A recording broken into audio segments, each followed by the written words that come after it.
Hi, Gerhard Bloom, once again looking at the tyranny and the delusions of the social justice movement. So it looks like, the brat Kamala Harris, she's gone. This hope and joy campaign, yep, gone. Now they're reduced to slinging accusations that Donald Trump is a fascist. Yep, right out of the mouth of Kamala Harris. Do you think Donald Trump is a fascist? Yep, think he's a fascist. Well, she's lying. She doesn't believe that for a minute. But anyways, the slander continues across the mainstream media. The rally Donald Trump had at Madison Square Garden filled the place. New York City is overwhelmingly a Democrat city. Democrat supporters. He goes into Madison Square Gardens, fills the place. Outside, people waited for hours to get in. And a rally, but a Nazi rally, because you know who held a rally there in the 1930s?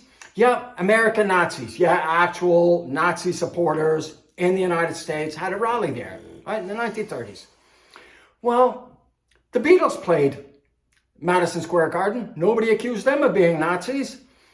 Guess who else had a rally? A political rally. JFK, John F. Kennedy. Yep, not JFK, John F. Kennedy. Yep. You know that famous happy birthday, Mr. President, Marilyn Monroe? That was in Madison Square Garden.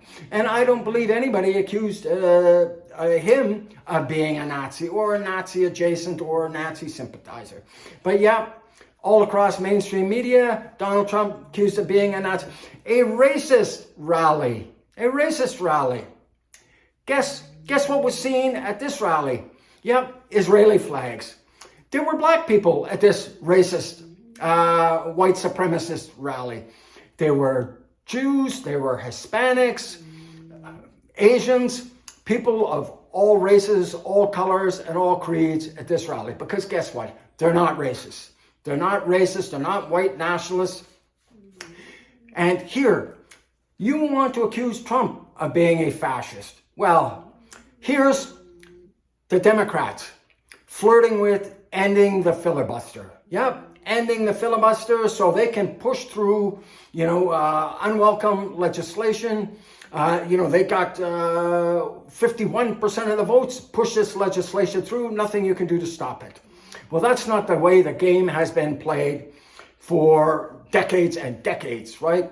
This is a tradition that has stood the test of time, and it's an important one. And packing the Supreme Court. You don't see Donald Trump talking about packing the Supreme Court. And even when the Democrats are in power, when the Supreme Court is ruling, left wing, left wing, left wing, you never hear Republicans call for packing the Supreme Court, because you know what? The division of powers in the United States.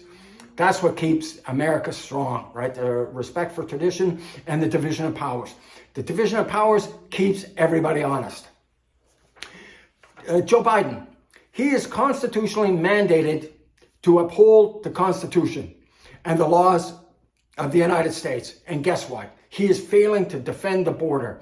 Defending the border is a basic responsibility. Your number one priority as president is defend the lives and safety of the American people. And Kamala Harris, the border's secure. The border's secure.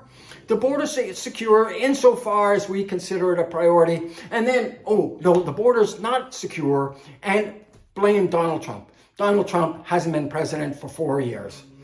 The war on free speech.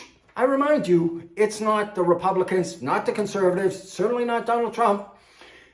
The leftists had the president of the United States kicked off of Twitter, right? Kicked him off, silenced, muzzled the president of the United States. And they are coming after free speech because, disinformation, hate speech.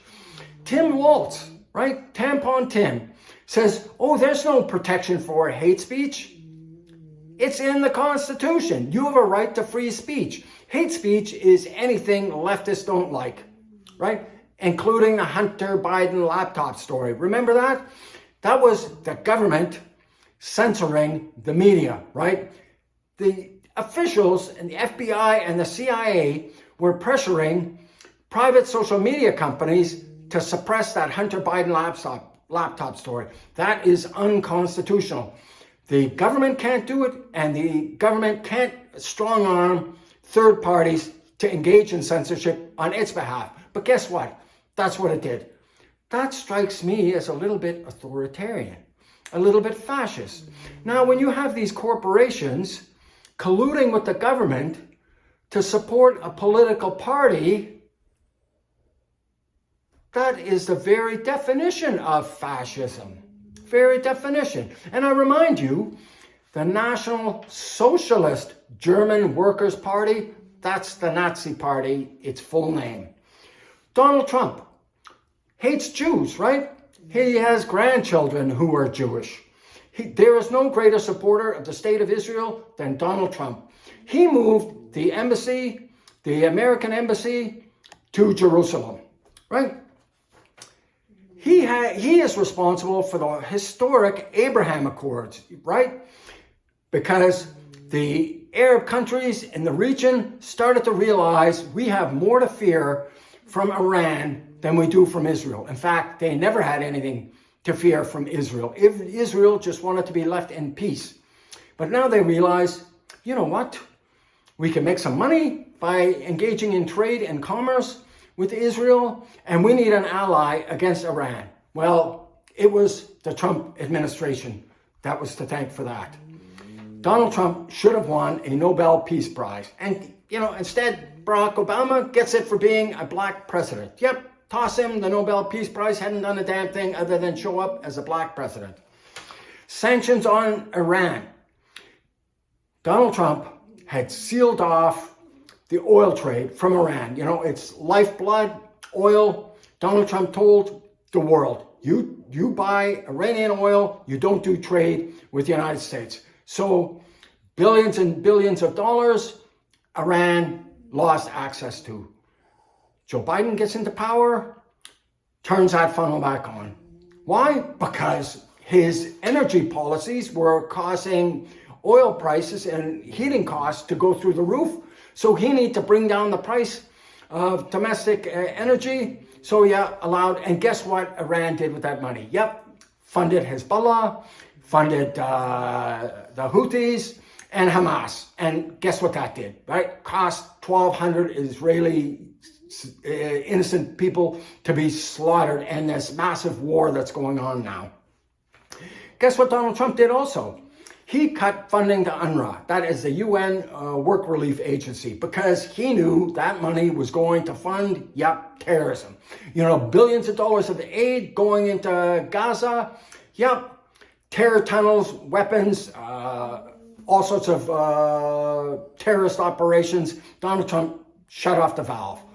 Joe Biden, he was warned by the State Department, maybe this isn't such a good idea because Donald Trump is actually correct. Joe Biden opened up the valves, sent the money in, and we know where that money went. So no, I think the Democrats, the leftists, because that party has been captured by leftists, they should be very careful about slinging accusations about fascism because they are coming dangerously close. They are not liberals. The Democratic Party is not liberal, it's leftist. And people have to wake up and realize there's a significant difference here. Anyways, thank you so much for your time and attention. If you liked the video, drop a thumbs up. Check out my other videos. I think you'll find many of them interesting. I hope so. And also, I would note, if you're seeing this video on YouTube and subscribe, which I hope you do, you actually have to pull the videos because I've had subscribers tell me they're not getting the videos pushed to them even though they subscribe. So thank you so much for your time and attention. And please do check out my book, Deconstructing Social Justice. It's available on Amazon. I promise you, it's important. Not because I wrote it because the issues could not be more important. Thanks so much for your time and attention. Bye-bye now.